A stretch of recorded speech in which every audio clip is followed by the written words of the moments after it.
Sekarang mari kita berdoa terlebih dahulu. Bapa dalam surga, ini kami nyatakan akan kasih-Mu, air hidup-Mu kepada kami, sehingga kami boleh dipuaskan terlebih dahulu, dan melalui diri kami, air hidup itu boleh mengalir juga, memberkati akan orang lain. Khususnya di tahun baru Imlek ini, biarlah air hidup yang menyegarkan kami boleh mengalir kepada saudara-saudara kami ketika kami berkunjung, berkumpul bersama-sama dan keluarga besar.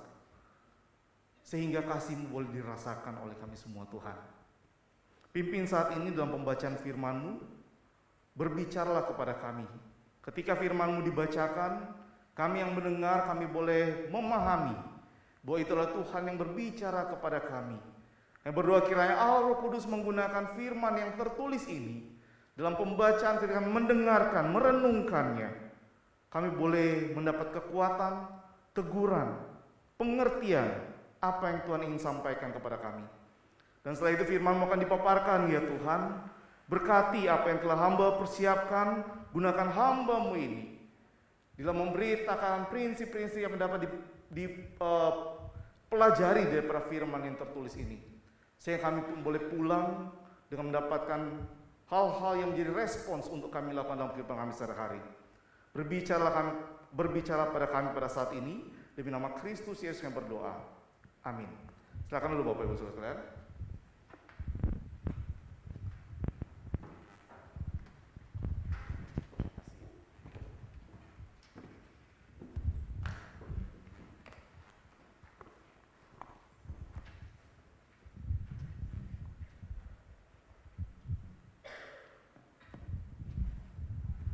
Iya, selamat pagi Bapak Ibu Saudara sekalian.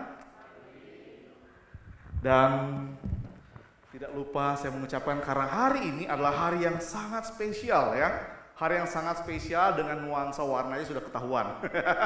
Nuansa warnanya sudah ketahuan. Izinkan saya mengucapkan Kyonghi, selamat tahun baru Imlek 2023. Kalau tahu Imlek tuh kalau nggak ngomong kaya kan nggak asik ya, karena prosperity ya. Tapi saya berdoa kiranya kita boleh kaya dalam kemurahan, kaya dalam cinta kasih, kaya dalam kebijaksanaan. Sehingga kita boleh menjalani tahun 2023 ini bersama dengan Tuhan, melewati setiap tantangan-tantangan yang ada. Saudara yang terkasih dalam Kristus Yesus, menarik sekali.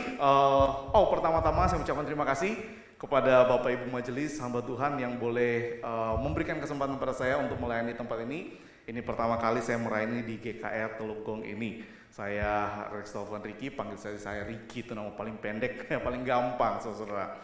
Dan saya melayani di Tangerang ya, di satu gereja Tangerang di sana.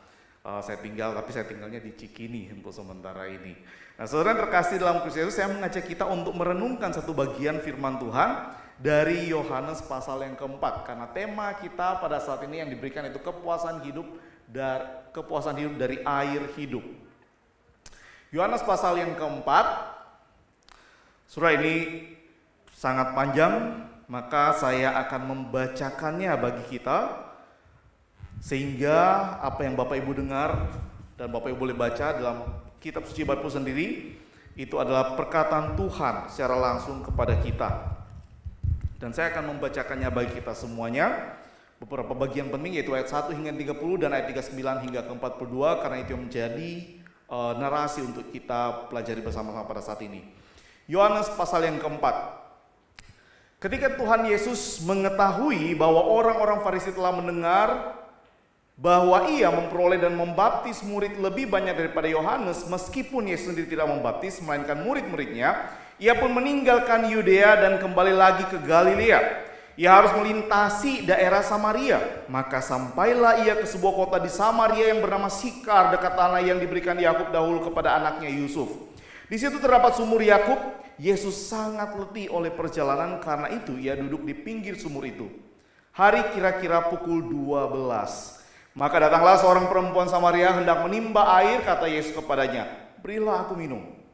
Sebab murid-muridnya telah pergi ke kota membeli makanan. Maka kata perempuan Samaria itu kepadanya, masakan engkau seorang Yahudi minta minum kepadaku seorang Samaria? Sebab orang Yahudi tidak bergaul dengan orang Samaria. Jawab Yesus kepadanya, jikalau engkau tahu tentang karunia Allah dan siapakah dia yang berkata kepadamu, berilah aku minum, niscaya engkau telah meminta kepadanya dan ia telah memberikan kepadamu air hidup. Kata perempuan itu kepadanya, Tuhan, engkau tidak punya timba dan sumur ini amat dalam. Dari manakah engkau memperoleh air hidup itu? Adakah engkau lebih besar daripada bapa kami Yakub yang memberikan sumur ini kepada kami dan yang telah minum sendiri dari dalamnya, ia serta anak-anaknya dan ternaknya? Jawab Yesus kepadanya, barang siapa minum air ini ia akan haus lagi. Tapi barang siapa minum air yang akan kuberikan kepadanya, ia tidak akan haus untuk selama-lamanya. Sebaliknya air yang akan kuberikan kepadanya akan menjadi mata air di dalam dirinya yang terus-menerus memancar sampai kepada hidup yang kekal. Kata perempuan itu kepadanya, Tuhan, berikanlah aku air itu, supaya aku tidak haus dan tidak usah datang lagi ke sini untuk menimba air. Kata Yesus kepadanya, pergilah, panggillah suamimu dan datang ke sini. Kata perempuan itu, aku tidak punya suami. Kata Yesus kepadanya, tepat katamu, bahwa engkau tidak mempunyai suami. Sebab engkau sudah mempunyai 5 suami dan yang ada sekarang padamu bukanlah suamimu. Dalam hal ini engkau berkata benar. Kata perempuan itu kepadanya, Tuhan, nyata sekarang padaku bahwa engkau seorang nabi. Nenek moyang kami menyembah di atas gunung ini, tapi kamu katakan bahwa Yerusalemlah tempat orang menyembah. Kata Yesus kepadanya, percayalah kepadaku hai perempuan, saatnya akan tiba bahwa kamu akan menyembah Bapa bukan di gunung ini dan bukan juga di Yerusalem. Kamu menyembah apa yang tidak kamu kenal, kami menyembah apa yang kami kenal, sebab keselamatan datang dari bangsa Yahudi. Tapi saatnya akan datang dan sudah tiba sekarang bahwa penyembah-penyembah benar akan menyembah Bapa dalam roh dan kebenaran. Sebab Bapa menghendaki penyembah-penyembah demikian. Allah itu roh dan barang siapa menyembah dia harus menyembahnya dalam roh dan kebenaran. Jawab perempuan itu kepadanya, aku tahu bahwa Mesias akan datang yang disebut juga Kristus. Apabila ia datang, ia akan memberitakan segala sesuatu kepada kami. Kata Yesus kepadanya, akulah dia yang sedang berkata-kata dengan engkau. Pada waktu itu datanglah murid-muridnya dan mereka heran bahwa ia sedang bercakap-cakap dengan seorang perempuan. Tapi tidak seorang pun yang berkata, apa yang kau kendaki? Atau apa yang kau percakapkan dengan dia? Maka perempuan itu meninggalkan tempayannya di situ, lalu pergi ke kota dan berkata kepada orang-orang di situ, mari lihat, di sana ada seorang yang mengatakan kepadaku segala sesuatu yang telah kuperbuat. Mungkinkah dia Kristus itu? Maka mereka pun pergi keluar kota, lalu datang kepada Yesus. Saya loncat di ayat 39. Dan banyak orang Samaria dari kota itu telah menjadi percaya kepadanya karena perkataan perempuan itu yang bersaksi. Ia mengatakan kepadaku segala sesuatu yang telah aku perbuat. Ketika orang-orang Samaria sampai kepada Yesus, mereka meminta kepadanya supaya ia tinggal pada mereka, dan ia pun tinggal di situ 2 hari lamanya. Dan lebih banyak lagi orang yang menjadi percaya karena perkataannya. Dan mereka berkata kepada perempuan itu, kami percaya, tapi bukan lagi karena apa yang kau katakan. Sebab kami sendiri telah mendengar dia dan kami tahu bahwa dialah benar-benar juru selamat dunia. Demikian pembacaan firman Tuhan. Saudara yang terkasih dalam Kristus Yesus, saudara, ini menjadi kisah menarik yang saya percaya kalau Bapak Ibu, saudara-saudara yang sudah di sekolah minggu pasti tahu kisah ini ya kan? Atau Bapak Ibu pasti dalam ibadah gereja, entah mungkin ini sudah berapa kali kisah ini, Yohanes pasal 4 ini, perempuan Samaria ini dikotbahkan. Saya percaya Bapak Ibu sudah pernah mendengar kisah mengenai hal ini. Dan mungkin paling banyak menyoroti adalah perkataan Yesus ketika diberkata, tapi saatnya akan datang, sudah tiba sekarang, bahwa penyembah-penyembah benar akan menyembah Bapa dalam roh dan kebenaran. Ya kan? Maka itu sebabnya saya tidak mau khotbahin ayat itu. Ya kan? Karena ada hal lain yang saya lihat di bagian ini, yang perlu kita pelajari bersama-sama, saudara. Dan terkait bagaimana kita meresponi Tuhan juga sebagai bentuk penyembahan kita kepada Dia. Saudara yang terkasih dalam Yesus, menarik sekali dikatakan di ayat yang keempat bahwa Yesus itu harus melintasi Samaria. Berarti ada suatu intensional, ada suatu maksud yang memang dia harus masuk melewati akan tanah Samaria. Dan kita percaya Yesus pasti tahu dia akan bertemu dengan satu sosok, yaitu perempuan Samaria, dan ada misinya yang akan dia kerjakan untuk sebagai panggilan dia kepada dari Bapa di surga untuk dia layani, saudara. Dan menarik, perjumpaan dengan perempuan Samaria terjadi ketika murid-muridnya sedang pergi untuk pergi membeli makanan minuman. Maka Yesus duduk di situ di dekat sumur itu. Dan ketika hari kira-kira sudah siang hari, pukul 12 siang, datang perempuan Samaria. Tidak ada orang yang mengambil air di sumur itu pada siang hari itu, tapi perempuan ini datang. Nah saudara, orang Samaria itu nggak mau bergaul, atau lebih tepatnya orang Yahudi, Yerusalem tidak mau bergaul dengan orang Samaria. Karena orang Samaria itu, buat mereka itu orang-orang Samaria, kalau kita lihat, kan kerajaan Israel Utara dan Selatan, itu orang-orang Samaria itu nantinya itu kawin mengawin dengan bangsa yang tidak kenal Tuhan. Itu sebabnya orang-orang Yerusalem, orang Yahudi itu mengatakan mereka itu sudah tercemar, nggak mau kita bergaul dengan mereka. Makanya bagian ayat ini ketika Yesus bilang, katakan kepada perempuan Samaria itu, berikan aku minum. Kaget perempuan itu, karena bagi dia laki biasanya itu akan merendahkan wanita. Dan apalagi saya seorang perempuan Samaria, orang Samaria. Pasti orang Yahudi tidak mau bergaul. Tapi kenapa orang ini mau? Makanya dia katakan, loh kok bisa? Kok Anda seorang Yahudi mau minta minum pada orang Samaria? Saudara yang terkasih dalam Kristus Yesus, menarik percakapan Yesus dengan wanita Samaria ini. Tetapi ada satu bagian yang ingin saya soroti, karena di situ ada hal yang menarik khususnya di ayat yang ke-15 dan 16. Ayat 15 dan 16, mari kita perhatikan di situ, saudara. Ayat 15 dikatakan di situ, kata perempuan itu kepadanya, Tuhan, berikanlah aku air itu supaya aku tidak haus. Karena sebelumnya Yesus mengatakan apa? Yesus mengatakan bahwa, oh air yang kamu minum saya ini bikin kamu haus terus, tapi air yang daripada aku itu tidak akan bikin kamu haus. Maka perempuan ini masih bingung dia kan, masih bingung, kok bisa seperti itu? Emang ada dia punya air itu? Maka perempuan itu berkata, Tuhan berikanlah aku air itu supaya aku tidak haus dan tidak usah datang lagi ke sini untuk menimba air. Banyak hal yang sedang dipikirkan wanita itu. Bisa saja ketika dia meminta air itu supaya dia tidak haus dan mengatakan supaya aku tidak balik lagi di sini, karena ingat siapa wanita ini? Dia wanita yang dianggap secara sosial itu didiskreditkan karena dalam perilakunya, dalam kehidupannya yang dianggap tidak baik oleh masyarakat saat itu. Makanya mungkin dalam pemikirannya supaya aku tidak perlu datang bertemu dengan orang-orang. Aku malu. Jadi berikan air itu supaya aku tidak haus lagi. Dia minta air supaya nggak haus lagi. Yesus jawab apa? Kata Yesus, pergilah, panggillah suamimu. Ini Yesus nih pendengarannya bagus kan?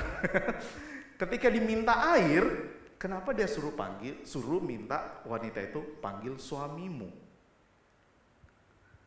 Wanita itu minta air yang siapa? Wanita itu nggak akan meminta kalau bukan Yesus yang nawarin. Yesus yang katakan, padaku ada air yang bisa menyegarkan. Kalau air yang ini mau minum itu kamu akan haus lagi, tapi air padaku tidak akan haus lagi. Nah wanita itu meresponi perkataan Yesus dengan meminta, oke Tuhan, tolong berikan aku air itu supaya aku nggak haus lagi dan aku nggak akan datang lagi, nggak perlu datang lagi ke sumur ini untuk nimba air. Yesus kan tinggal bilang saja, oh kalau kamu mau aku bisa berikan. Atau Yesus bisa menjawab apa aja, tapi kenapa yang Yesus jawab itu seolah-olah nggak ada kaitan dengan perkataan daripada si wanita ini. Yesus jawab, pergilah, panggillah suamimu dan datang ke sini. Saudara, kalau kita di tempat pada wanita itu, apa yang kita pikirkan? Saya minta air, kenapa kamu minta saya panggil pasangan saya untuk datang ke sini? Saudara, menarik jawaban wanita itu. Aku tidak punya suami. Dan disitulah Yesus langsung masuk. Oh iya, Kamu punya 5 suami dan sekarang pun ini yang suami sekarang itu bukan suamimu. Dan wanita itu kaget dan kemudian langsung dia jawab ayat 19, Tuhan nyata sekarang padaku bahwa engkau seorang nabi. Karena apa? Karena Yesus tahu apa yang terjadi pada kehidupan wanita ini. Saudara, menarik sekali ketika Yesus berkata, ketika wanita berkata, Tuhan berikan aku air itu supaya aku tidak haus. Dan Yesus mengatakan langsung, pergilah, panggillah suamimu. Saudara, di sini Yesus ingin sederhananya Yesus ingin mengatakan, kalau kamu pengen air ini, ada hal lain yang harus terjadi. Aku tidak akan membiarkan kamu menikmati air hidup ini, tetapi kamu sendiri masih hidup dalam air kubangan. Sudah tahu air kubangan? Biasa itu kalau hujan, maka ada suatu tempat yang tidak mengalir dan berkubang air situ. Maka jikalau berhari-hari itu akan menjadi sarang penyakit, bukan? Nyamuk akan bertelur bukan di air yang mengalir, tapi air yang berkubang. Dan kalau semakin lama air kubangan itu tidak mengalir, itu menjadi air tidak sehat, maka di situ akan muncul bakteri-bakteri kotoran-kotoran, sumber penyakit. Bagaimana mungkin aku memberikan air hidup sementara kamu masih mandi lumpur? Enggak, saudara. Sementara kamu masih hidup, masih berkubang di dalam air kubanganmu itu. Bukankah ketika kamu masih berkubang di air kubanganmu itu yang membuat kamu malu untuk datang menimba air? Karena kamu tahu hidupmu seperti apa. Saudara-saudara, dan disitulah percakapan langsung Yesus katakan to the point. Air kubanganmu itu terkait dalam relasimu. Panggil suamimu itu. Dan di situ mungkin kita bisa katakan wanita ini terhentak, terhenyak, kaget, dan dia langsung mungkin melakukan defense. Oh, aku tidak punya suamimu. Yesus nggak kalah. Yesus mengatakan, iya betul yang kamu ngomong itu. Sebelumnya, ya kan, tepat katamu engkau tidak punya suami, karena engkau sudah punya 5 suami dan yang sekarang ada padamu itu pun bukan suami. Tambah kaget dia. Kok Yesus bisa tahu? Maka ini pasti orang besar, ini nabi. Saudara, Yesus ingin memberikan air hidup itu kepada wanita ini. Tetapi kalau wanita ini mau mendapatkan air hidup itu, dia harus keluar daripada air kubangan itu.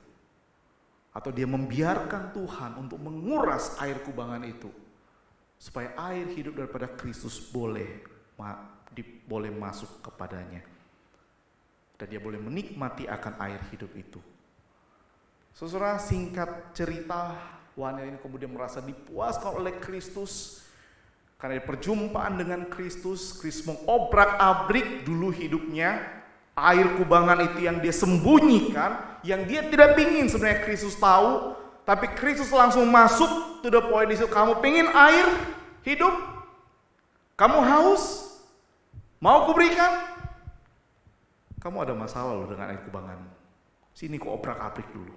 Kubersihkan dulu air kubangan itu, baru air hidup itu kuberikan, dan kamu bisa menikmati akan air hidup itu. Dan ketika tandanya apa? Tandanya ketika wanita itu menjadi sukacita, menjadi percaya bahwa Yesuslah yang dia nanti-nantikan itu Mesias itu. Kalau kita melihat di ayat yang ke-29 sampai dan 39, Saudara, itu ada perkataan yang diulang.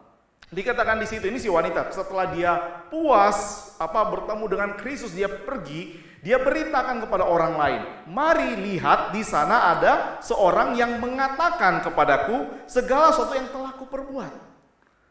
Ada seorang yang mengobrak-abrik air kubanganku. Ada seorang yang tahu isi hidupku, seluruh kekacauan hidupku, seluruh kehancuran hidupku.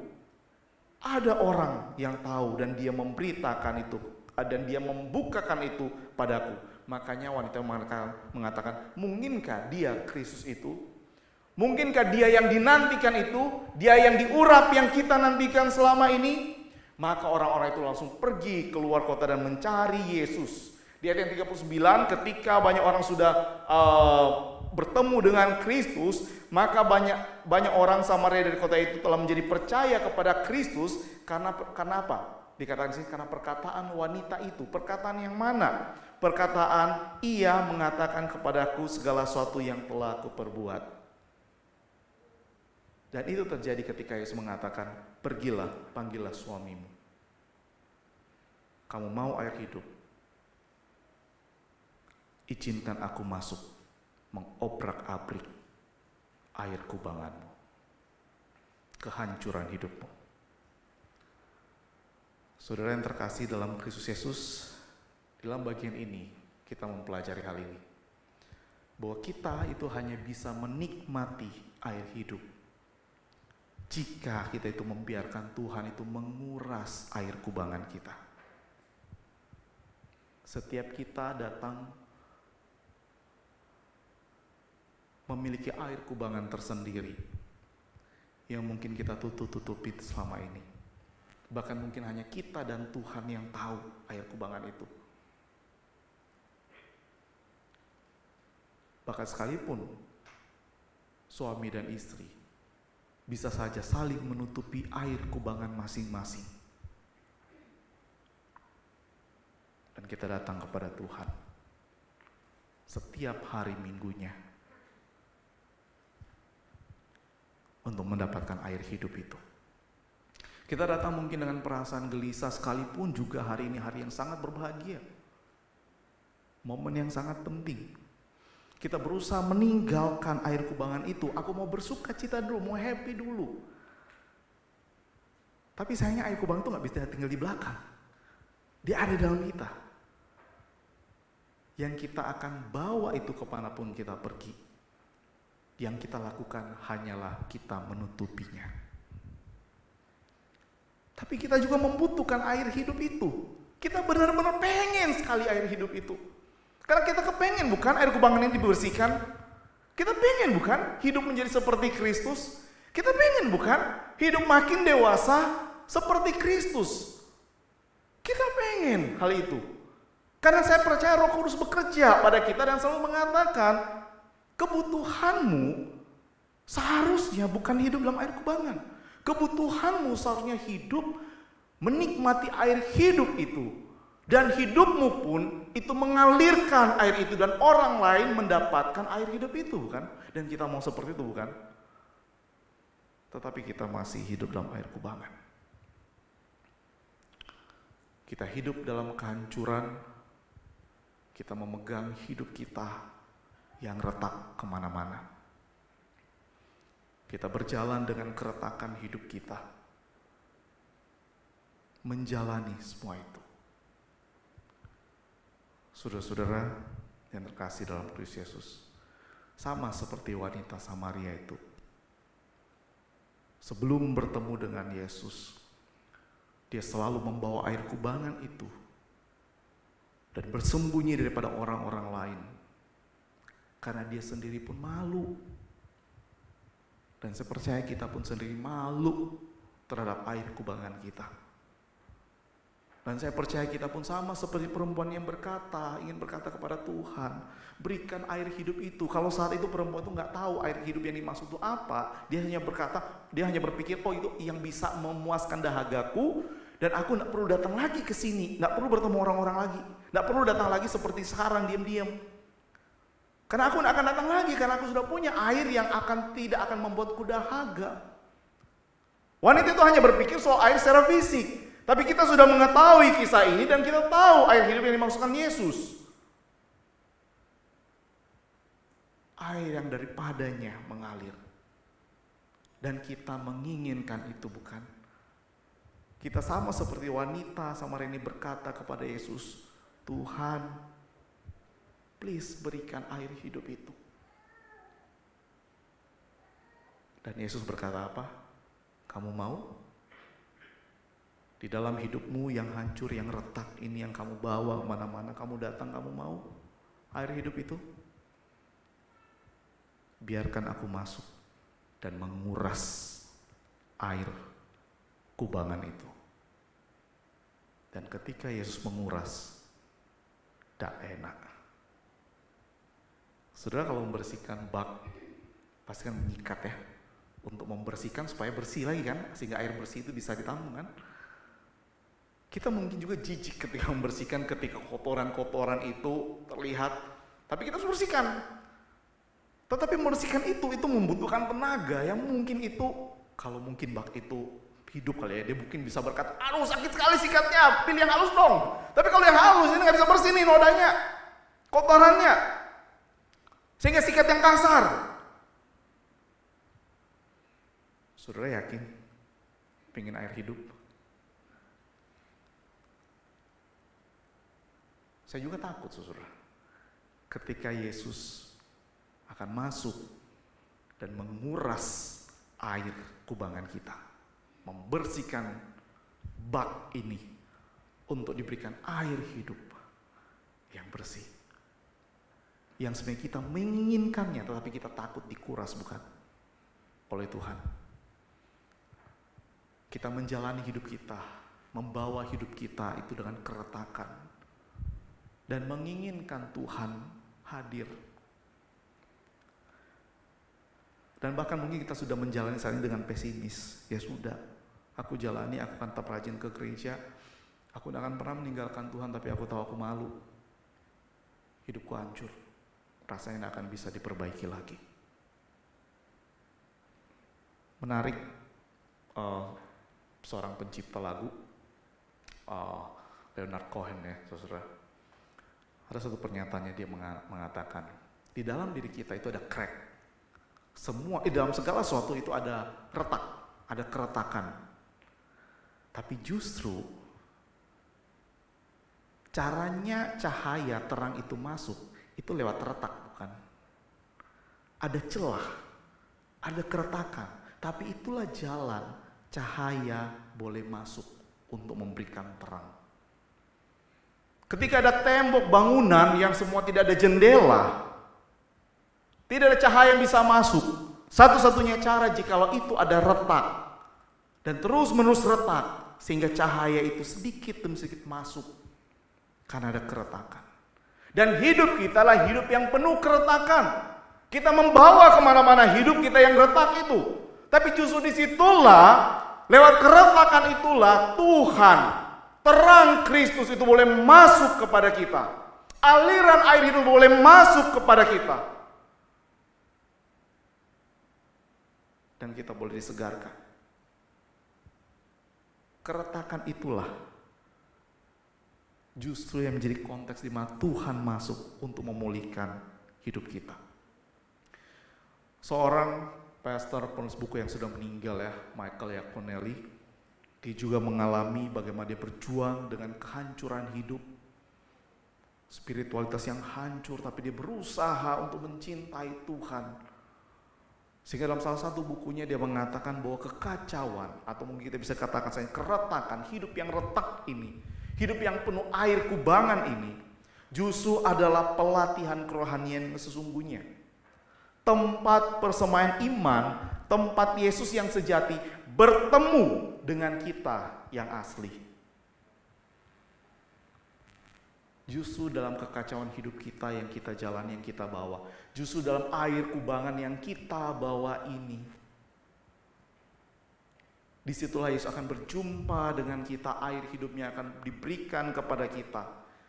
Ketika hidup kita dengan crack yang ada, dengan retakan yang ada, disitulah Kristus masuk lewat pintu itu, celah itu, dia masuk. Sama seperti akan memberikan air hidup itu kepada perempuan Samaria yang hidupnya penuh keretakan, Kristus masuk lewat retaknya itu. Panggil suamimu. Aku tahu hidupmu retak di area itu. Dari situlah aku masuk. Saudara, apa yang menjadi keretakan kita? Ketimbang kita menyangkali, denial, mari kita bawa itu kepada Kristus. Tuhan, aku haus. Aku butuh air hidup. Ini air kubanganku. Tidak perlu aku sembunyikan. Kau tahu hidupku yang retak ini. Tapi dari keretakan itulah engkau masuk untuk memulihkan hidupku. Saudara, kalau orang mengatakan bahagia itu sederhana, rasa puas itu juga sederhana, saudara. Ketika kita sadar bahwa keretakan hidup kita itu menjadi pintu bagi masuknya terang Kristus yang mengubahkan hidup kita. Rasa puas itu sederhana karena apa? Selama ini kita membawa kemana-mana hidup kita yang retak, air kubangan di dalamnya. Dan kita bingung harus ngapain dengan hidup kita yang seperti itu. Tetapi ketika kita belajar pada hari ini, justru disitulah, lewat keretakan itulah, cahaya Kristus masuk untuk menerangi hidup kita. Lewat keretakan itulah dia akan memberikan air hidupnya untuk memulihkan akan hidup kita. Lewat keretakan itulah Kristus masuk kepada kita dan menguras air kubangan kita. Bukankah itu ada rasa puas bagi kita? Sehingga kita tidak perlu lagi bersembunyi daripada Tuhan. Kita tidak perlu lagi menyembunyikan air kubangan ini dan menggunakan fake smile di hadapan Tuhan. Bahkan mungkin ketika kita berjumpa dengan Tuhan dalam pengakuan dosa, kita takut mengakui akan dosa yang satu ini. Tapi justru disitulah yang Kristus mau. Apa yang menjadi air kubangan kita? Apa yang menjadi pergumulan kita saat ini dengan dosa-dosa kita? Dia mau berjumpa dengan kita. Itulah sebabnya dalam ibadah, kayak tadi saya melihat dalam liturginya ada pengakuan dosa. Soalnya itu bukan hanya suatu momen urutan, tapi ada suatu momen ketika kita berjumpa dengan Allah yang kudus. Ketika kita menyembah dan menyadari Allah yang kudus. Di saat yang bersamaan kita sadar, kita makhluk yang penuh dosa. Kita berjumpa dengan Allah yang memiliki air hidup itu, kita sadar bahwa kita sedang menjalani berjumpa dengan Dia yang kita bawa adalah air kubangan. Dan di momen pengakuan dosa itulah kita berikan kesempatan untuk mengaku dosa kita itu, berjumpa dengan Tuhan, meminta kepadanya air hidup itu. Dan Dia mau berkata, sini aku kuras air kubanganmu. Dan ketika air kubangan dikuras, berita anugerah kuberikan kepadamu. Saudara, peribadahan kita itu membawa kita semua untuk menyadari akan hal ini. Air hidup diberikan, asal kita mau air kubangan kita dikuras. Saudara kasih dalam Kristus Yesus. Dan inilah yang membuat kemudian perempuan Samaria itu menyadari akan Yesus. Bahwa Kristuslah yang sedang dia temui. Dalam ayat yang ke-25 perempuan itu berkata, aku tahu bahwa Mesias akan datang, disebut Kristus. Apabila ia datang, ia akan memberitakan segala sesuatu kepada kami. Sudah kata kuncinya muncul kan? Akan memberitakan, akan membukakan. Tadi 2 kali katakan, membukakan segala sesuatu yang tentang hidupku. Ketika dia berjumpa dengan Yesus, ketika Yesus mengatakan kehidupannya, dia mengatakan, aduh engkau pasti nabi. Karena engkau tahu, membukakan isi hidupku. Saudara, wanita ini mengatakan, Mesias yang kami percaya adalah Dia yang akan membukakan, memberitakan segala sesuatu pada kami. Dan Yesus mengatakan, aku dia. Perjumpaan dengan Kristus inilah yang membuat kemudian wanita itu bergegas untuk pergi memberitakan kepada orang-orang lain tentang kehadiran Kristus, perjumpaan dia dengan Kristus. Maka dikatakan di ayat yang 39, ya kan? Banyak orang Samaria dari kota itu menjadi percaya karena apa kepadanya? Karena perkataan perempuan ini. Di saat dia mengatakan orang ini itu memberitahukan segala sesuatu yang terjadi padaku. Mungkinkah dia Kristus? Ayo datang. Dan mereka bergegas datang kepada Kristus. Saudara, menarik sekali, saudara. Wanita yang telah berjumpa dengan Kristus, air kubangannya telah dibereskan oleh Kristus. Air hidup diberikan kepadanya. Maka wanita meresponi dengan pergi kepada orang lain, supaya orang lain juga bisa merasakan air hidup yang telah dia rasakan. Dan di ayat 41 dikatakan lebih banyak orang lagi yang menjadi percaya. Saudara, menarik di sini, saya memberikan bold di situ. Coba lihat 39. Banyak orang menjadi percaya kepada Kristus karena apa? Karena perkataan perempuan itu, ya kan? Perempuan itu pergi, orang percaya, maka orang berbondong-bondong makin banyak yang percaya. 41 berubah. Lebih banyak lagi orang yang percaya.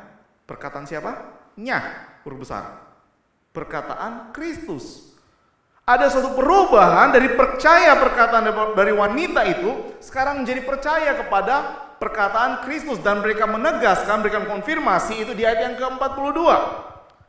Kami percaya bukan lagi karena apa yang kamu katakan. Tetapi sebab kami sendiri telah mendengar dia dan kami tahu bahwa dialah benar-benar juru selamat dunia. Wanita yang pertama kali diobrak-abrik oleh Tuhan, yang air kubangannya dikuras oleh Tuhan, diberikan air hidup, dan kini dia merasa telah dipuaskan oleh Kristus. Dia pergi memberitakan pada orang lain dan orang percaya lewat penegasan daripada wanita ini. Karena wanita yang mengatakan orang itu memberitakan, membukakan tentang kehancuran hidupku. Memberitakan, kalau dalam konteks ini mungkin saya katakan air kubanganku, membukakan semua di hadapanku. Mungkinkah dia yang kita tunggu-tunggu selama ini? Maka orang-orang itu berbondong dan ketika mereka mendengar Kristus, mereka diteguhkan. Ya, ini dia, juru selamat dunia. Mesias itu benar. Yang lalu kami percaya lewat perkataanmu, sekarang kami merasakan air hidup itu sendiri. Saudara yang kasih dalam Kristus Yesus, respons dari wanita ini yaitu dia membiarkan keretakan hidupnya itu menjadi sarana aliran air hidup Tuhan untuk mengubahkan orang lain. Dia berkata kepada mereka, orang itu membukakan aibku, membukakan air kubanganku, membukakan keretakan hidupku, dan memberikan air hidup itu. Maka sekarang aku memberitakan keretakanku ini, dia yang pulihkan. Kamu pergi deh ke sana, kamu cek sendiri. Keretakan wanita ini itu justru menjadi sarana bagi orang lain untuk mendapatkan air hidup itu, mengubahkan hidup mereka. Saudara yang terkasih dalam Kristus Yesus, dan Yesus berkata, barang siapa yang minum air yang akan kuberikan kepadanya tidak akan haus lagi itu selama-lamanya. Sebab air yang akan kuberikan kepadanya menjadi mata air di dalam dirinya yang terus-menerus memancar sampai kepada hidup yang kekal. Semua orang yang mendapatkan air hidup itu, semua orang yang air kubangannya dikuras oleh Tuhan, mendapatkan air hidup. Dan itu menjadi mata air yang terus memancar. Tetapi menariknya, memancarnya sarananya apa? Keretakan. Retak yang dahulu itu menjadi aib bagi kita, sekarang itu menjadi sarana untuk kita dipakai oleh Kristus, mengalirkan lewat retak itu, mengalir lagi air hidup itu untuk diberikan kepada orang-orang lain, sehingga air hidup itu menguras kembali air kubangan yang lain dan memberikan air hidup lagi, masuk lagi lewat retak-retak yang ada daripada hidup orang yang lain. Saudara, kita semua inilah makhluk-makhluk yang penuh keretakan. Tidak ada di antara kita yang menjadi periuk yang sempurna. Tanah liat bentukan periuk yang sempurna. Semua kita adalah orang-orang yang penuh keretakan. Tapi justru dari keretakan itulah Tuhan mau membersihkan hidup kita. Dan menggunakan keretakan hidup kita ini justru untuk memberikan air hidup itu mengalir bagi orang lain dan masuk melalui kehidupan mereka yang retak, keretakan hidup mereka, dan mengubahkan lagi mereka. Itu yang Kristus lakukan. Itu sebabnya baiklah kita memberikan suatu respons kepada Tuhan. Tuhan, keretakan ini mungkin tidak selesai. Keretakan ini kubawa mungkin sampai mati. Tapi biarlah lewat hidupku yang retak ini, air hidupmu boleh mengalir. Air hidupmu boleh memuaskan, menyegarkanku dan menjadi mata air. Dan itu mengalir terus lewat keretakan hidupku dan justru masuk kepada keretakan-keretakan orang lain. Dan mengubahkan hidup mereka. Hal praktis yang dapat kita lakukan, saudara. Khususnya di momen Sintia ini.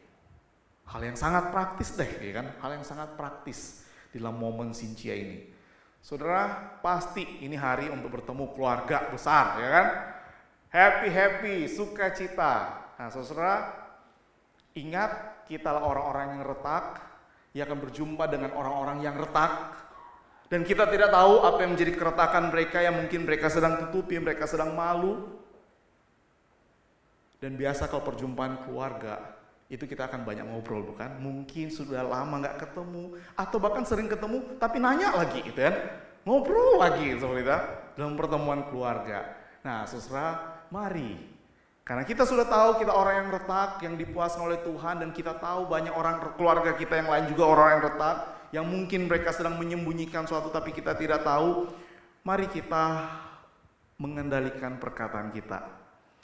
Mari kita di hari yang berbahagia ini, Imlek ini tuh kaya dalam hikmat, sehingga kita tahu apa yang harus kita ngomongin nanti di pertemuan keluarga. Setidaknya, hati-hati dengan perkataan kita lewat pertanyaan-pertanyaan. Mulai tanya, kok kamu sekolah di situ sih? Kenapa bukan di sono? Kita nggak tahu. Anak lu kok sekolah di situ sih? Kenapa bukan di sono? Ya mungkin dia sedang bergumul, biaya finansial nggak ada di sana mahal. Enak banget kita ngomong, kenapa nggak di sono? Masih kita ngomong, anak gue di sono. Saudara, hati-hati perkataan kita. Kok belum nikah sih? Kok belum nikah? Masih sendiri aja jomblo ya? Di pertemuan keluarga, saudara. Kenapa? Ketemu lagi saudara kita, keluarga kita yang baru nikah. Kapan mau punya anak? Ya iya kali. Iya kami tuh bukan gak mau, tapi belum ada. Tuhan belum kasih, terus kenapa ditanya-tanya terus? Perasaan baru ketemu kemarin deh. Kok nanya lagi sekarang? Nanya di pensung aja lagi depan keluarga besar. Saudara, hati-hati ya. Oh sudah menikah, sudah kerja. Nanya lagi, lu bisnis lu, kerjaan lu sekarang cuannya banyak gak? Segitu doang. Gitu, langsung mencibir gitu. Mending kalau gitu. Ternyata cuannya cuma segini. Ngomongin keluarga besar, saudara. Atau sudah keluarganya sudah bagus, sudah punya anak, sudah pekerjaan. Nanya lagi, anakmu yang itu kok kurang sukses? Yang si ini, si A, si B tuh bagus tuh kerja situ. Tuh si C, ya nganggur. Nganggur ngapain aja dia? Sampai malu si C itu cuma makan di ujung gitu ya, di sudut. Siapa yang nemenin dia? Tuhan Yesus. Ya kan Tuhan Yesus mencari orang-orang yang patah hati, yang semuanya situ. Tuhan bergaul bersama dengan mereka. Saudara jangan sampai kan. Ini hal yang sangat praktis loh. Sangat praktis ketika kita semua harus sadar kita punya keretakan. Dan orang yang kita jumpa itu juga orang yang retak. Hati-hati, bijaksanalah. Ini minimal nih praktis yang hari ini deh. Tapi besok jangan nanya lagi kan. At least yang saya katakan, jadilah kita pastoral. Peka. Kita peka.